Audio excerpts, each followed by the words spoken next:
இந்த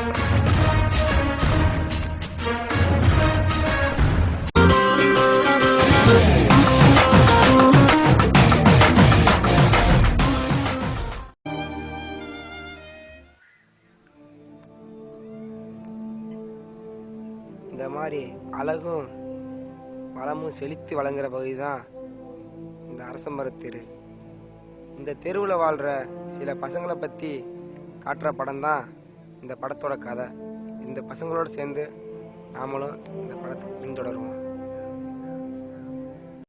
இவன் பேர் தான் ராஜா, இவன் பேர் அஸ்மத் கான், இவன் தான் விஜயகுமார், இவன் பேர் தான் ஜீவா, இவன் தான் கார்த்திக், இவன் பேர் ராக்கு.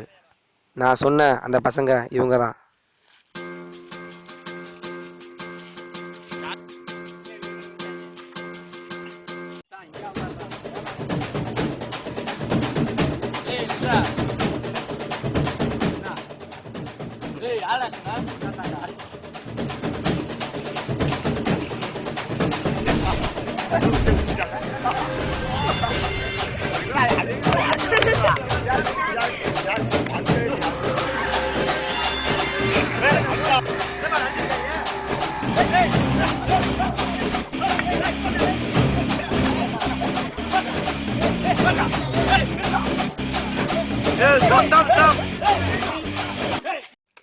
ஒரே ஊர்ல இருந்து சரோட்டு தெரியுங்க நல்லா வளர்க்க என்னடா உன் சாவு என்னைக்கா இருந்தாலும் என் கையில தான்டா போட